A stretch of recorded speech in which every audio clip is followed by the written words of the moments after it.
Hello friends, money market 20 में आपका स्वागत है। स्टॉक मार्केट से जुड़ी हुई अपडेट्स पाने के लिए इस चैनल को सब्सक्राइब करें और बेल आइकन को प्रेस करें। आज हम बात करने वाले हैं ग्लैंड फार्मा आईपीओ के बारे में। चलिए तो स्टार्ट करते हैं।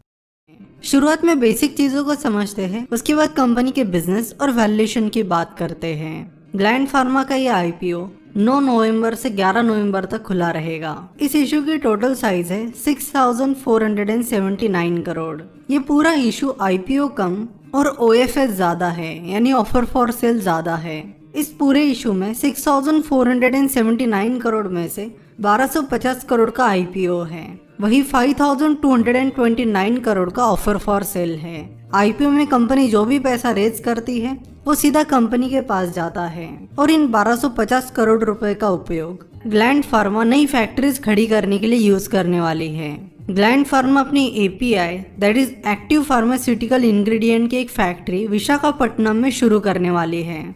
साथ ही हैदराबाद के पास उनकी एक फैसिलिटी है, उसे भी वो एक्सपांड करना चाहते हैं। साथ ही कंपनी के इस टोटल इशू में 5,229 करोड़ का ऑफर फॉर सेल है, जिसमें कंपनी के प्रमोटर फोसुन फार्मा अपना कुछ स्टेक बेचने वाले हैं। साथ ही कंपनी के existing investor Gland Celsis private limited भी अपना कुछ स्टेक बेच रही है। ग्लैंड फार्मा के आईपीओ का प्राइस बैंड 1490 रुपीज से 1500 रुपीज है। 17 नवंबर को कंपनी अपने शेयर्स की अलॉटमेंट करेगी और 20 नवंबर को कंपनी के शेयर्स एनएससी और बीएसई इन दोनों स्टॉक एक्सचेंज पर लिस्ट हो जाएंगे। कंपनी के करंट वैल्यूएशन पर कंपनी का मार्केट कैपिटलाइजेशन 21,000 करोड़ के करीब निकल रहा है। ग्लैंड फार्मा को 1978 में पीवीएन राजू ने शुरू किया, जो कि एक केमिस्ट थे। उन्होंने इंडिया में हेपरिन टेक्नोलॉजी की डेवलपमेंट पर काम किया और फिर उसी के चलते इस फार्मा कंपनी की उन्होंने शुरुआत की। हेपरिन एक्चुअली एनिमल्स की ग्लैंड्स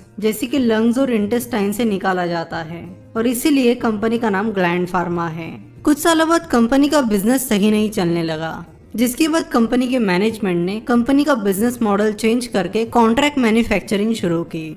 ग्लैंड फार्मा का लगभग 15% रेवेन्यू अभी भी हेपरिन से आता है, लेकिन उनका ज्यादातर रेवेन्यू कॉन्ट्रैक्ट मैन्युफैक्चरिंग से आता है।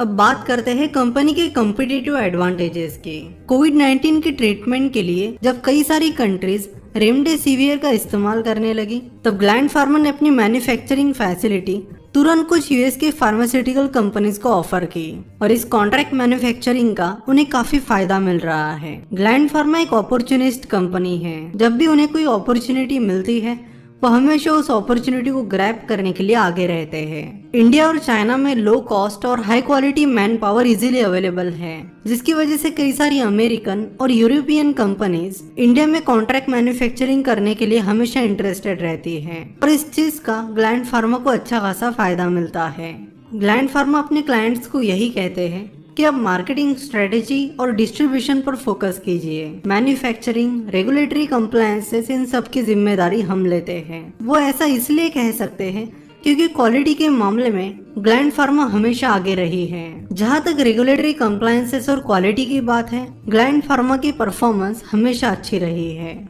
Gland pharma mainly injectable drugs की कॉन्ट्रैक्ट मैन्युफैक्चरिंग करती है, लेकिन कंपटीटर्स के मुकाबले क्वालिटी में ग्लैंड फार्मा हमेशा आगे रहती है। इंडिया में मैन्युफैक्चर होने वाली ड्रग्स पर यूएस एफडीए की कड़ी नजर रहती है और इसलिए यूएस की कंपनीज चाहती है कि ऐसी कंपनी से ही कॉन्ट्रैक्ट मैन्युफैक्चरिंग करवाई जाए जिसका रेगुलेटरी कंप्लायंसेस का ट्रैक रिकॉर्ड अच्छा है। ग्लैंड फार्मा का 30% स्टाफ क्वालिटी कंप्लायंसेस पर काम करता है। तब तक कंपनी को यूएस एफडीए का एक भी वार्निंग लेटर नहीं आया है, जो कि एक बहुत ही यूनिक बात है। जब आप देखते हो कि हर 2-4 महीने में किसी कंपनी को यूएस एफडीए का वार्निंग लेटर जाता है, ऐसे में ग्लैंड फार्मा को अभी तक कोई भी वार्निंग लेटर नहीं गया है और इस चीज का फायदा ग्लैंड फार्मा को नए कस्टमर्स अट्रैक्ट करने के लिए होता है। पिछले फाइनेंशियल ईयर में कंपनी का लगभग 66% रेवेन्यू यूएस से आया है, 18% इंडिया से और बाकी रेवेन्यू अदर कंट्रीज से आया है। साथ ही कंपनी R&D पर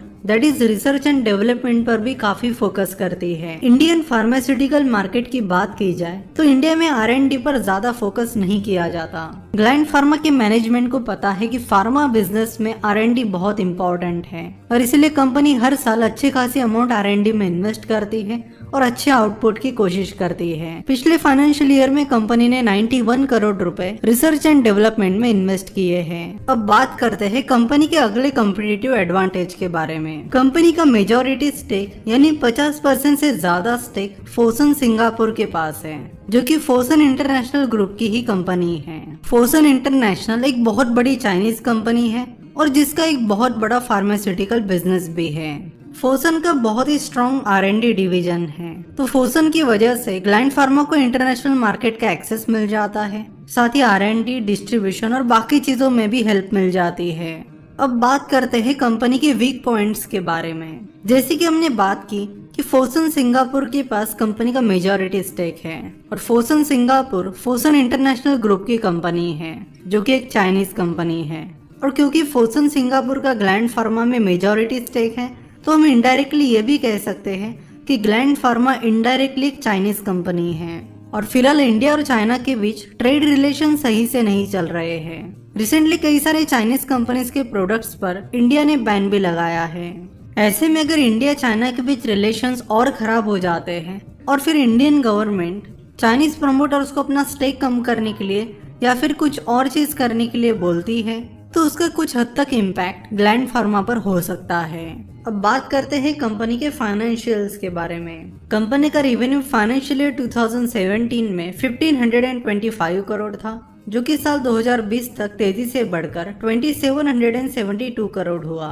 सिमिलरली कंपनी का नेट प्रॉफिट फाइनेंशियल ईयर 2017 में 413 करोड़ था, जो कि 2020 तक अच्छा खासा बढ़कर 772 करोड़ हुआ है। यानी कंपनी का रेवेन्यू कंपाउंडेड सालाना 16% से बढ़ा है और कंपनी का नेट प्रॉफिट कंपाउंडेड सालाना 17% से बढ़ा है। कंपनी का CFO that is net cash generated from operating activities भी अच्छी है और कंपनी का लॉन्ग टर्म डेट भी बहुत कम है।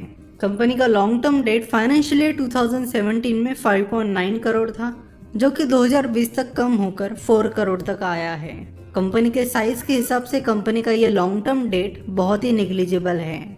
अब बात करते हैं कंपनी के वैल्यूएशन के बारे में। ग्लैंड फार्मा का ये IPO 30 के प्राइस टू अर्निंग रेशियो पर आ रहा है। अगर फार्मास्यूटिकल इंडस्ट्री का average price to earning ratio देखा जाए तो वो 36.39 है, तो ग्लैंड फार्मा का PE रेशियो इंडस्ट्री एवरेज से तो कम है। But at the same time आपको ये भी ध्यान रखना होगा कि कंपनी का PE रेशियो अगर 30 है तो कंपनी की सालाना ग्रोथ भी लगभग उसके करीब ही होनी चाहिए, तो ही जाके आप PEG रेशियो के हिसाब से उस कंपनी को अंडर वैल्यूड कंपनी कह सकते हो। और जैसे कि हम हमेशा बात करते हैं कि IPO में शॉर्ट टर्म गेन के लिए कंपनी के फंडामेंटल्स इंपॉर्टेंट नहीं होते हैं, मार्केट कंडीशंस इंपॉर्टेंट होती है। सो अगर आप इस IPO में शॉर्ट टर्म के लिए यानी लिस्टिंग गेन के लिए इन्वेस्ट कर रहे हो, तो आपको मार्केट का ट्रेंड, मार्केट की कंडीशन और मार्केट में क्या बस चल रहा है वो सब देखना पड़ेगा। जहाँ तक फार्मा इंडस्ट्री की बात है तो कोविड-19 की वजह से फार्मा इंडस्ट्री फिलहाल ट्रेंड में है। कई सारी म्यूचुअल फंड कंपनीज भी इस अपॉर्चुनिटी का फायदा लेकर अलग अलग तरीके के फार्मा फंड्स लॉन्च कर रहे हैं। साथ ही शॉर्ट टर्म के हिसाब से आपको ये भी देखना होगा कि शुरुआत के 1-2 दिन में वो IPO किस तरह से सब्सक्राइब होता है। अब बात आती है कि IPO में इन्वेस्ट कैसे किया जाए, तो IPO में इन्वेस्ट करने के लिए डीमैट अकाउंट कंपलसरी। अगर आपका डीमैट अकाउंट अभी तक ओपन नहीं हुआ है तो इस वीडियो के डिस्क्रिप्शन में दिए गए लिंक से जाकर आप अपना डीमैट अकाउंट ओपन कर सकते हैं और आप स्टॉक मार्केट से जुड़ी हुई जानकारी पाने के लिए हमारा टेलीग्राम चैनल भी ज्वाइन कर सकते हैं। Thanks for watching friends.